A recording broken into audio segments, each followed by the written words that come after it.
Bienvenue à tous sur notre chaîne Buzz Info TV. Si vous êtes nouveau à la deuxième minute, faites-vous abonner, cliquez sur la note de notification pour ne pas rater aux actualités du buzz et puis les histoires incroyables. Merci à ceux qui aiment notre page, merci à ceux qui commentent, merci aussi à ceux qui partagent nos vidéos. On vous remercie, que Dieu soit avec vous, que Dieu vous bénisse pour ce que vous êtes en train de faire. Et la photo que vous voyez là, c'est la photo bel et bien de Constant Moutamba, son état actuel. Il est entre la vie et la mort. Constant Moutamba a été empoisonné pendant qu'il était en prison. Bon, si je fais bien ce qu'on dit en anglais, recall, Constant Moutamba a commencé à maigrir avant même les procès. Si vous l'avez vu, quand il était en procès, vous allez voir que Constant Moutamba, il avait perdu beaucoup de poids. Est-ce que le poison là, c'est poison retardé ou bien c'est comment? Parce que c'est la semaine ici que Constant Moutamba a commencé à vomir du sang. Et on dit que selon les sources, parce que j'ai participé dans un live, le live hashtag c'était pour son fils, le live disait que il a commencé à vomir du sang et comme vous le voyez à l'hôpital là, c'est dans la prison. Donc, dans la prison là où il est, pour que vous preniez même photo, c'est $100. Et la photo que vous voyez là, c'est la femme de Constant Moutamba elle-même qui est entrée là-bas pour prendre cette photo que vous êtes en train de voir là. Voilà. Donc, aucune autre personne n'est entrée là-bas comme ça sans payer $100. Même pour la photo, c'est $100. Pour Constant Moutamba, ceux qui ne savent pas, il a été ministre de la Justice de la RDC. Et en tant que ministre, il a un peu essayé de commencer d'abord à sécuriser le pays. En faisant quoi? En éliminant les Koulouna. On a été ici depuis même l'année passée. Vous avez vu ce qu'il a fait ici sur la toile. Même sur notre chaîne Buzz Info TV, allez fouiller les vidéos sur notre playlist et vous allez voir là où Constant Moutamba a fait un grand changement en éliminant les Koulouna. Donc, les Koulouna, si on t'attrape Koulouna là, on te garde, on vous garde et puis on vous amène, on vous exécute. Donc on vous tue, on vous tire dessus et vous mourrez. Et par là, les gens ont commencé à applaudir à Constant Moutamba que voilà, Constant Moutamba, tu as bien fait. Pourquoi? Parce que au Congo, on souffre avec l'histoire des Koulouna, les Koulounages. Les gens souffrent matin, midi, soir. Quand il commence à faire noir, là, tu peux même pas sortir. Tu peux même pas envoyer enfant aller acheter le pain. Pourquoi? Quand les Koulouna passent, quand ils attrapent tout sur leur chemin là, ils tuent même les gens. On te tue pour tes propres biens. On te tue pour ton sac. On te tue pour ton téléphone. On te tue pour ton argent à toi-même. Les Koulouna n'avaient pas pitié. Les Koulouna n'ont pas arrêté là. Les Koulouna ont commencé maintenant à entrer dans des maisons, à commencer à piller. On a même une vidéo ici, je pense, là où les Koulouna ont pillé la maison d'une dame. La dame, en fait, elle était partie dans un veillé mortuaire et pendant qu'elle était là-bas, on est entré dans la maison, on a tout pillé et on menaçait même les gens qui dormaient dedans. Et l'enfant de la dame était soldat. On menace même de tuer son enfant. Et on a vu tous ici, on les appelle comment, les journalistes, voilà. Les journalistes qui postaient les Koulouna, les journalistes qui étaient contre les Koulouna étaient tués. On a même le cas de ces jeunes garçons qui étaient tués à Lubumbashi. À cause de quoi? À cause des Koulouna. Les Koulouna, c'est pas seulement à Kinshasa, c'est partout. En Kinshasa, en RDC, partout à Lubumbashi. Donc, j'ai dit, toute l'étendue de la RDC, il y a ce qu'on appelle le Koulouna, donc le voleur. Des fois, ils sont armés, mais souvent, ils se promènent avec le machette en main. Donc, tu blagues, tu laisses ta vie à cause de ton téléphone. Tu blagues, tu laisses ta vie à cause de ton sac, à cause de ton argent à toi-même, à cause de tes biens. Comme je viens de citer ici, ils avaient cassé la maison de la dame et ils ont pillé dedans. C'est pas une fois que les Koulouna ont cassé la maison des gens. Mais Constant Moutamba vit tout cela là. Et ça répute mal la RDC. Constant Moutamba a pris en charge cette histoire de Koulouna. Donc si on attrape Koulouna dans votre quartier, on vous attrape là. On a des vidéos ici, allez regarder dans notre playlist. alors on vous exécute. Et à partir de là, ça a diminué, non? Ça a commencé à diminuer. Et il y avait un discours que Constant Mutamba avait fait ici, c'est aussi ici sur notre playlist. J'ai oublié les titres, sinon j'allais vous envoyer d'aller fouiller ça. Là où Constant Mutamba disait, on n'a pas seulement affaire aux Kuluna qui sont dans la rue. Parce que les Kuluna là, peut-être leurs parents n'ont pas d'argent pour les envoyer à l'école. Leurs parents, ils sont même comme ça. Les enfants ne sont pas les enfants éduqués. Ce sont les enfants, c'est comme si les enfants de la rue, mais ils ont leur père, leur mère. Mais pour survivre à leurs besoins, ils n'ont pas parti à l'école, ils n'ont pas de travail, ils n'ont pas de commerce, ils n'ont rien. Ils préfèrent faire quoi? Arnaquer les gens. Ils préfèrent tuer les gens. Ils préfèrent voler la population pour se produire de ce dont ils ont besoin. Non seulement affaire aux Kuluna comme ça, mais on a aussi affaire aux Kuluna qui portent de vestes et cravates. Cela veut dire que les Kuluna qui sont dans les gouvernements, les grands Kuluna qui mangent l'argent de la RDC, parce que si l'argent était bien géré, tout a été bien géré. Moi, je suis ici en Afrique du Sud, on paye les enfants. Ici, c'est l'Afrique, c'est toujours l'Afrique, hein? C'est l'Afrique du Sud. L'État sud-africain paye leurs enfants. Cela veut dire quoi? Toi et ton mari, toi et ta copine ou ton petit copain ou ta femme, vous décidez de faire un enfant et que vous êtes sud-africain. C'est votre décision, hein? Vous avez fait Mougouli, vous avez aimé ça, vous avez joui, vous deux. Mais quand l'enfant sort, on paye cet enfant. Dès la sortie de cet enfant à l'hôpital, vous allez ce qu'on appelle Home Affairs pour l'inscrire. Et que dès que son acte de naissance sort, vous allez inscrire cet enfant, on appelle ça SARS. Donc, c'est les revenus des Sud-Africains. Et l'enfant là va commencer à recevoir son argent pas annuel, hein, par mois, chaque mois. Oui, on peut dire que c'est pas grande chose, on peut dire que c'est minimisable, mais imaginez-vous, il y a combien des enfants ici en Afrique du Sud? Il y a combien des enfants qui naissent chaque jour, chaque minute ici, dans des hôpitaux par-ci, par-là? Mais quand même, le gouvernement sud-africain paye tous ces enfants légaux. Donc, les enfants légaux, disons quoi? Disons que tu pars inscrire ton enfant en tant que sud-africain, donc tu prends ton, on appelle ça ID ici, ton pièce d'identité, toi et ta femme, vous allez inscrire que non, moi, je suis un tel, voilà ma pièce d'identité, je suis sud-africain, ou bien je suis sud-africaine, voici ma pièce d'identité, et ça c'est mon bébé, vous allez inscrire le bébé en tant que votre enfant, quoi. Et après, on appelle ça, on vous donne l'acte de naissance à partir de, on appelle ça Home Affairs. Et puis vous allez maintenant à SARS, dans les revenus, et puis vous inscrivez cet enfant en tant que sud-africain. Bon, c'est un enfant sud-africain. Vu que son papa et sa maman sont des sud-africains, vous inscrivez l'enfant. À partir de cela, on commence à payer l'enfant. Mais nous sommes en Afrique. Je peux dire que l'Afrique du Sud, c'est le seul pays qui paye les enfants. Je peux dire ça, je ne sais pas pour d'autres pays, mais à ce que moi je sache, l'Afrique du Sud, c'est le seul pays qui paye les enfants. C'est comme en Europe.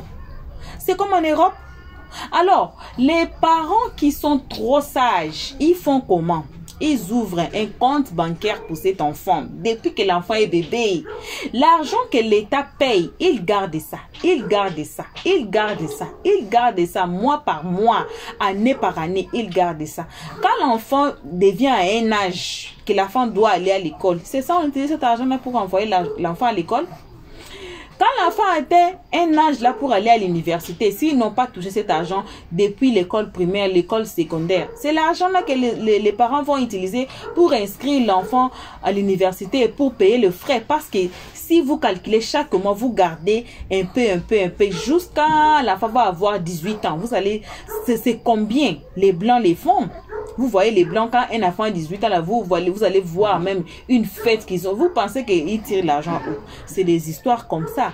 Et ils payent les enfants. Et ici en Afrique du Sud, c'est illégal. Quand un enfant a un âge, l'enfant atteint l'âge d'aller à l'école et que l'enfant n'étudie pas, c'est illégal. On peut vous arrêter, vous parents. On peut vous arrêter, vous mettre à prison. Pourquoi? Parce qu'ici, il y a des écoles, on dit ça l'école de l'État. et les écoles de l'État, là où tu ne payes absolument rien. Et les écoles là fournissent même les fournitures scolaires pour les enfants, le livret, le cahier, le stylo. On va vous donner un peu pour que l'enfant commence d'abord l'école. Bien sûr, tu peux pas tout déposer sur l'État. On ne va pas vous donner les uniformes, mais quand même, chacun peut être capable d'acheter les uniformes et puis les chaussettes et puis les chaussettes de l'école pour l'enfant. Mais pour commencer l'école, l'État supporte. L'État ne supporte pas. Concernant l'école, l'État ne supporte pas seulement les Sud-Africains, les enfants sud-africains. L'État sud-africain supporte tout enfant qui part à l'école, que ce soit sud-africain ou pas. Ton enfant là, quand il est inscrit à l'école de l'État, c'est qu'on donne aux enfants sud-africains, on te donne ton enfant aussi. C'est comme ça, vous allez voir que oui, quand même, ça va quand même comme ça. Et Constant Moutamba, tout regarder, tout cela là. Les enfants, nous au Congo là, au Congo, tu ne payes pas, tu n'entres pas. Si tu payes l'argent et que, comme on paye par trimestre là, si tu payes par trimestre et que le trimestre est passé et qu'on devient notre trimestre là, tu n'as pas payé, on te chasse, on chasse ton enfant, chose qu'on ne veut pas ici en Afrique d'ici. Donc, ici, si tu es sorti, si tu es né ici, ou bien tes parents sont ici, ou bien tu t'es retrouvé ici à un jeune âge et que tu es sorti, il est très bien, tu es sorti, je ne sais pas comment là, c'est que il faut qu'on te fasse la délivrance. Parce que ici là, si tu veux étudier, si tu es un enfant là, tu veux étudier, tu veux même étudier, finir, même jusqu'à, on appelle ça grade 12, donc avoir le diplôme. Tu as tous les soutiens. Tu as d'abord les soutiens gouvernementaux pour finir jusqu'à avoir justement ton diplôme. Alors si tu as ton diplôme, tu peux faire quelque chose dans la vie. Tu peux faire quelque chose. On a beaucoup de diplômés qui font quand même quelque chose, qui raisonnent bien, qui font quand même quelque chose. Alors que les Koulouna, même l'école primaire, ils n'ont pas fini. Même prononcer leur propre nom, même écrire leur propre nom. Certains n'arrivent même pas à écrire leur nom à eux. Ils n'arrivent même pas à écrire proprement leur nom à eux. Et Constant Moutamba tout vit cela là. Et Constant Moutamba, allez regarder sur notre playlist, vous allez retrouver ces vidéos, la vidéo là où il pleurait, il disait que lui, il veut finir cette histoire au Congo. Pourquoi? Parce que c'est un enfant de guerre. C'est un enfant qui a perdu son papa à la guerre. Donc, le bal perdu a tué son papa. Moi-même, j'ai donné mon histoire là-bas. Parce que moi aussi, j'ai vécu une guerre. Et j'ai donné mon histoire là-bas. Allez regarder, fouillez notre playlist et vous allez voir. Vous allez retrouver tout cela là, j'ai dit. Et alors, Constant Moutamba voulait arranger le Congo. Il a le souci d'arranger. Il n'a pas volé l'argent comme on lui a condamné. Il n'a pas volé l'argent. Il a déplacé l'argent. Mais pour attraper un voleur, il faut lui attendre quand même que la main soit dans la casserole. Et puis là, vous allez attraper les voleurs. Vous attrapez un voleur qui n'a pas volé, mais disons par intention. C'est pas juste. Alors au jour d'aujourd'hui, voici Constant Moutamba qui est là. Voici maintenant, il est en train de mourir. Il est entre la vie et la mort. Comme vous voyez dans les vidéos là, les mamans de Paris ont fait une marche. Je pense la semaine passée, c'est pas la semaine antérieure. Le maman pleure. Les mamans disent, parce que vous n'avez, c'est pas tout le monde qui comprend Lingala ici. Alors je vais un peu traduire. Les mamans disent que Président Félix Tshisekedi, pardon, faut libérer Constant Moutamba. Envoie-lui ici pour des soins intensifs. Pourquoi? Parce que le poison là est en train de lui ronger des dents. Il va mourir. Il va mourir. Le soin d'abord. Quand il finit de prendre soin, il peut rentrer en prison. Les mamans sont en train de pleurer. Ils ont marché, mais il n'y a rien. Apparemment, il y a encore une marche le 30. Les 30, ça sera le mardi 30 septembre. Les gens vont encore faire marche. Les gens sont en train de protester pour le président Tshisekedi de laisser Moutamba prendre des soins. Sinon, il va mourir. Mais si on revient en avant, je suis partie dans une vidéo. Je vois même que, apparemment, même le président Tshisekedi, lui-même est dedans dans cette histoire.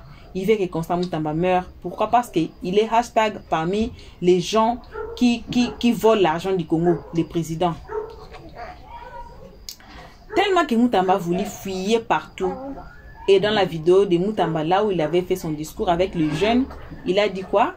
Ils sont l'odeur des détournements. Et il y avait le ministre, la ministre, là j'ai oublié son nom, Et il y avait beaucoup de gens, il y avait des ministres, il y avait des gens là-bas. Cela veut dire quoi? Moutamba commençait déjà à soupçonner. Moutamba commençait déjà à voir, à mettre ce qu'on appelle magnify glass pour voir les détails et voir que non, il y a fuite. Il y a fuite ici, il y a fuite quelque part. Vous voyez, si vous prenez les ballons, vous mettez les ballons derrière là, vous mettez de l'air dedans. Si vous voyez qu'il y a fuite, vous allez chercher, oh ça sort de l'air, ça sort, oh c'est ça Moutamba fait. Donc, il a commencé à suspecter certains ministres, certains gens de la... Désolé. Certains gens de l'État, à suspecter même les présidents. Non, il a voulu arrêter ça. C'est pour cela que vous allez voir qu'ils vont faire coûte que coûte pour éliminer Constant Moutamba. Parce que c'est ça l'Afrique, c'est toujours comme ça. La personne qui vient avec toute justice, la personne qui vient arranger les histoires, on n'aime pas la personne. On fait coûte que coûte pour tuer la personne. On a le cas des Lumumba, on a le cas même des Kadhafi, on a même le cas des Sankara. On a même beaucoup de cas ici en Afrique, c'est toujours comme ça. Alors, les jeunes gens se sont levés aujourd'hui pour marcher, pour plaider, pour contester, pour que le président libère Constant Moutamba. Alors, on prie que Dieu, que seul Dieu protège Moutamba, parce que être humain peut décider, peut faire n'importe quoi. On peut l'empoisonner et tout, et tout, et tout. Je donne toujours l'exemple des 50 cents. Il a été tiré dessus combien de fois? Mais il a survécu. Il vit jusqu'aujourd'hui. Alors que Dieu lui fasse grâce. Que Dieu fasse grâce à Constant Moutamba. Et on accuse plein de gens. Le poison là, ça a été comment? Au jour d'aujourd'hui, le poison est devenu, c'est comme si je ne sais pas. On peut vous mettre le poison dans le micro. On peut vous empoisonner même dans la chaise. On peut vous empoisonner. Ce n'est plus seulement dans la nourriture qu'on met les poisons. Ce n'est plus comme on savait auparavant que non, tu ne peux pas boire ou bien manger n'importe où, on va t'empoisonner. Non. Même sur ta chaise, on peut t'empoisonner. Même sur le micro que tu touches pour parler aux gens, on peut t'empoisonner. Parce que j'ai récité encore que Moutamba commençait à perdre son poids avant même qu'on lui arrête. Avant même qu'on lui arrête. Et il a été donné la restriction de ne rien postuler, de ne rien faire pendant 5 ans. Et pendant qu'ils savent que les élections vont se passer en 2028, c'est là où les gens vont postuler. Alors en 2028, là, ces 5 ans, ça va expulser, ça va être toujours là. Il va rester avec 2 ans pour qu'il postule encore ou fasse quelque chose. Mais ils ont vu que non, avant même que cela arrive, il faut d'abord éliminer Constant Moutamba. C'est pour cela que vous le voyez là, en train de mourir. En tout cas, c'est vraiment avec lourd cœur, c'est vraiment pitoyable et c'est vraiment, je ne sais pas comment dire, avec toute, je ne sais pas, du mal au cœur qu'on fait cette vidéo. En tout cas, partagez au maximum pour que ça atteigne au maximum des gens. Et il y aura une marche, j'espère que ça sera en RDC, parce que j'ai participé dans un live, ils ont dit que ça sera en RDC, ils vont faire ça pour Constant Moutamba. Et on prie que Dieu lui garde encore en vie, on prie que la grâce de Dieu descende sur lui. D'ailleurs, il y a une vidéo qu'on va mettre peut-être après ça, il y a la prophétesse Yvette du Cameroun qui a parlé sur la vie de Constant Moutamba. Alors, elle a aussi donné sa prophétie. Elle avait parlé aussi sur Constant Moutamba. Peut-être on va mettre la vidéo prochaine, ça sera sur ça. Donc, voilà, c'est ça qu'on avait à partager avec vous à ce moment. En tout cas, merci à tout le monde qui a suivi cette vidéo jusqu'ici.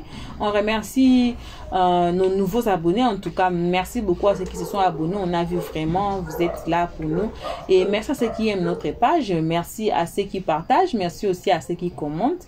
On est là ensemble et en tout cas ici c'est chez vous. Comme je dis toujours, on continue avec les histoires incroyables et puis du buzz et puis les informations. On n'a pas laissé les histoires incroyables, on va vous raconter des lourdes histoires qui vont vous laisser assises par terre. Mais on est en train encore de voir comment faire. Je suis là mais je suis pas là, mais je suis là parce que je suis trop chargée, trop occupée ces jours-ci. Donc et notre première chaîne là, je devais vraiment bien m'occuper de ça. Et ça aussi, je vais m'occuper de ça. Alors, si vous êtes nouveau, je vous invite, en tout cas chaleureusement, de vous faire encore abonner et de cliquer sur la note de notification pour ne pas rater nos prochaines vidéos. En tout cas, soyez bénis.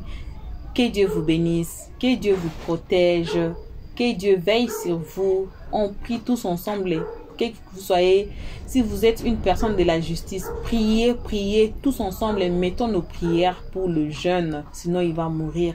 Prions ensemble pour Constant Moutamba. Prions ensemble. Dieu peut écouter notre voix et puis lui guérir du poison. On ne sait pas si aller jusqu'où, mais Dieu, c'est le Dieu des rédacteurs. Dieu, c'est le Dieu des rédacteurs. Il va faire sa rédaction sur la tête de Constant Moutamba. En tout cas, on prie, on reste concentré. On prie sur le jeune, que Dieu lui protège, que Dieu lui guérit, que Dieu lui fasse sortir de là. C'est lui qui a fait sortir Daniel de la prison. Que Dieu lui fasse grâce, qu'il sort de là sain et sauf, qu'il sort vivant et à bonne santé. N'importe quoi qui peut arriver là-bas, que Dieu, que la main de Dieu soit sur lui et qu'il sort bel et bien à bonne santé, sain et sauf. Que Dieu continue de lui protéger là où il est. Alors, on vous dit encore une fois d'encore en plus, merci, merci. On se retrouve tous ensemble qu'à notre prochain épisode. Pour l'instant, restez bénis, on vous fait vos gros bisous et on dit bye bye. Merci d'avoir suivi. Abonnez-vous massivement et surtout n'oubliez pas de cliquer sur la note de notification.